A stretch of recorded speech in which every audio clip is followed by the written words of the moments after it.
Bismillahirrahmanirrahim. Jadi pencatatan untuk mengetahui hari kelahiran Nabi itu terjadi perbedaan.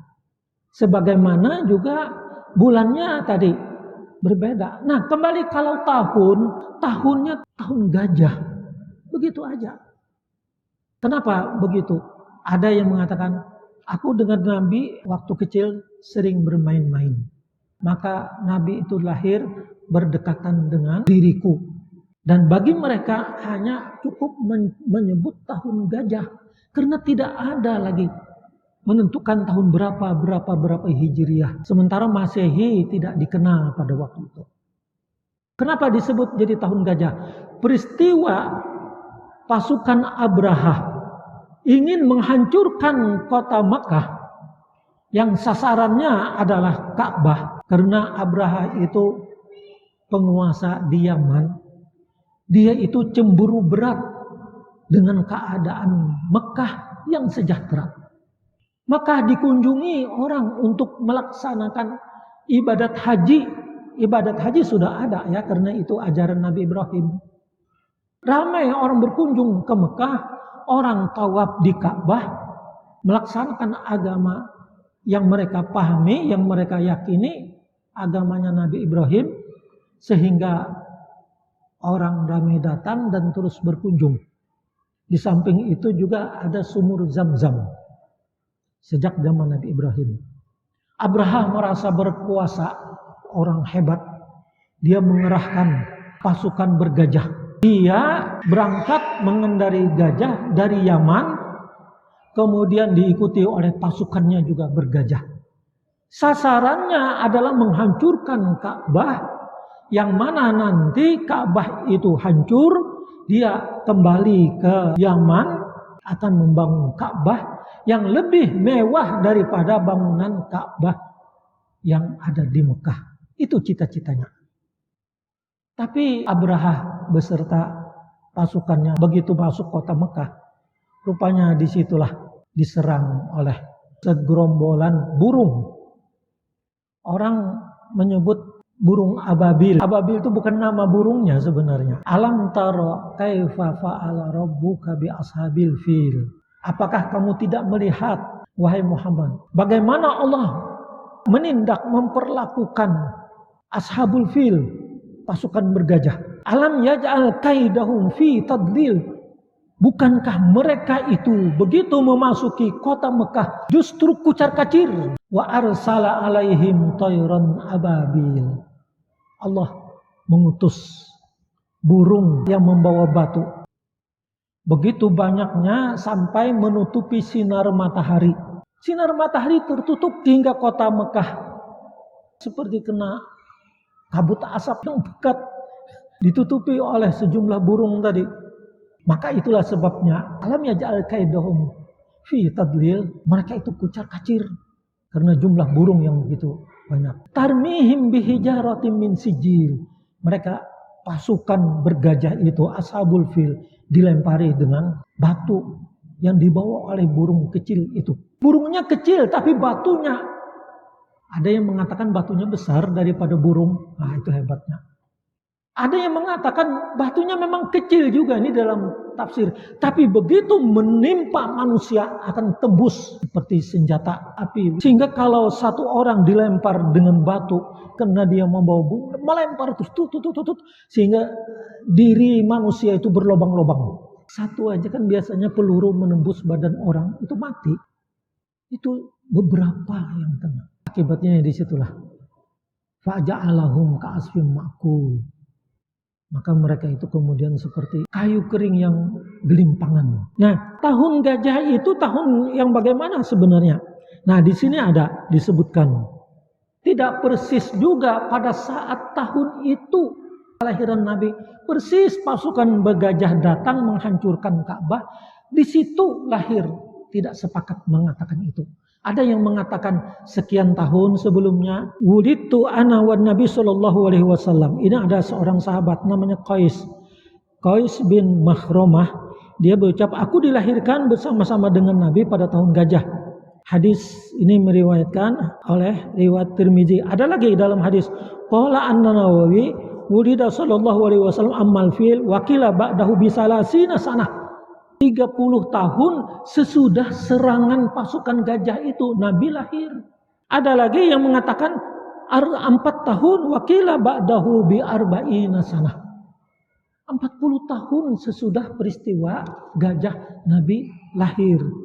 Ada lagi wakila ba'dahu bi asyri sinin, 10 tahun setelah kelahiran Nabi.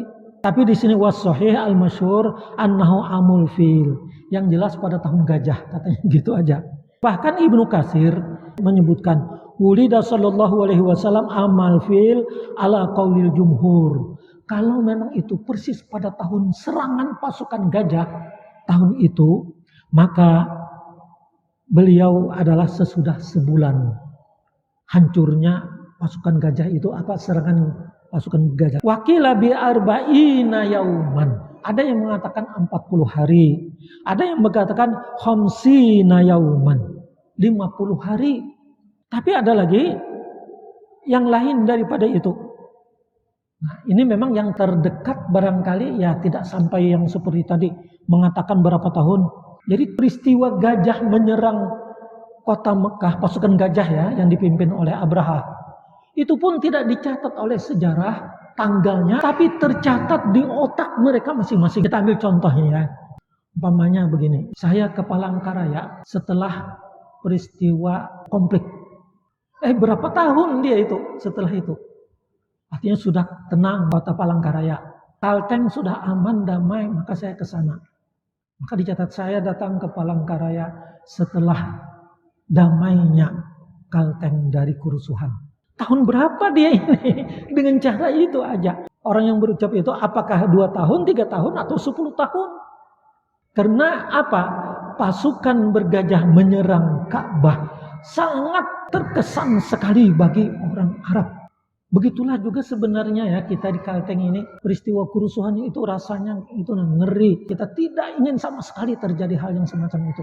Tidak ingin sama sekali. Jadi terkesan begitu bagi orang yang hidup mungkin 30 tahun yang lalu, 40 tahun, yang sekarang usianya 40 atau lebih. Nah, jadi kesimpulannya begini Bapak Ibu sekalian terhormat.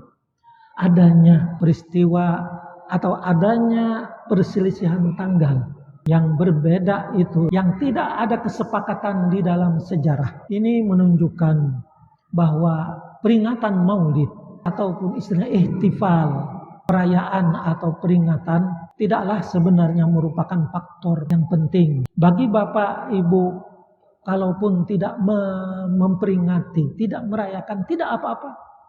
Tidak berdosa. Yang penting bagi kita bagaimana menjunjung syariat yang dibawa oleh Rasulullah SAW, mencintai beliau sepenuhnya dengan apa-apa yang beliau sampaikan.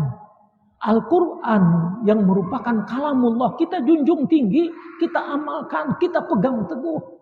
Hadis sahih kita yakini kebenarannya. Itulah sebenarnya bukti kita cinta kepada Rasulullah. Kalau orang memperingati kita sebenarnya dengan cara yang begitu. Tidak hanya pada bulan Rabiul Awal, tetapi sepanjang waktu. Nah, kita bersikap yang fleksibel kepada Rasulullah dan sepanjang waktu. Namun hari Senin ya okelah kita ingatkan. Ya kalau Rasulullah berpuasa, ya hendaknya kita juga mencontoh. Itu bukan berarti Rasulullah memperingati hari kelahiran beliau. Kemudian beliau berpuasa itu tidak bisa dijadikan dalih bahwa beliau memperingati maulid beliau dengan berpuasa pada hari Senin. Itu tidak bisa dijadikan dalil. Bahkan ada yang mengatakan, ini pendapat, kenapa Rasulullah jadi berpuasa hari Senin dan menjawab bahwa itu adalah hari kelahiran beliau. Mengantisipasi agar jangan kelahiran beliau itu dirayakan, diramai-ramaikan. Tapi dibuatlah dengan cara syahdu, dengan tenang, yakni dengan beribadah. Ibadah puasa. Kan kita kalau berpuasa pasti gak mungkin ada hura-hura, ada ramai-ramai. Mungkin berdiam di rumah aja. Boleh kalian umpamanya yang berpuasa menghormati kelahiran Rasul dengan hari Senin. Kan tidak mungkin kalau begitu beramai-ramai ada itu ini dan keluar malam bahkan kalau kita membiasakan hari Senin dengan berpuasa. Inilah ya Bapak Ibu sekalian yang terhormat. Semoga kita bisa memaklumi dan menambah pengetahuan kita tentang diri Rasulullah SAW yang dilahirkan pada hari Senin.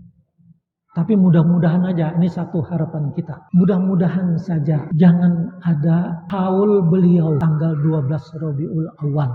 Karena kan beliau disebutkan wafat pada hari Senin 12 Rabiul Awal tahun ke-11 Hijriah. Kalau terjadi sebagaimana haul terhadap istri beliau Siti Khadijah di bulan Ramadan, biasanya kan ada. Di bulan Ramadan itu ada haul Siti Khadijah istri beliau. Nah, mudah-mudahan jangan diciptakanlah ada haul untuk wafatnya Nabi. Nanti tabrakan itu. Di saat memperingati kelahiran, memperingati juga wafatnya. Bergembira, bersenang-senang katanya dengan peringatan, bersedih dengan kematian. Ini kan nggak mungkin ketemu ini. Jadi cukuplah bagi yang mau memperingati kelahiran saja. Jangan memperingati wafat Rasul yang bersamaan tanggal bagi orang yang biasa memperingati kelahiran. Terima kasih, mudah-mudahan ada manfaatnya untuk kita semua. Kita akhiri dengan doa kafaratul majlis. Subhanakallahumma wa bihamdik asyhadu an la ilaha illa anta astaghfiruka wa atubu ilaik. Wa sallallahu ala nabiyyina Muhammadin wa ala alihi wasallam. Walhamdulillahirabbil alamin. Wassalamualaikum warahmatullahi wabarakatuh.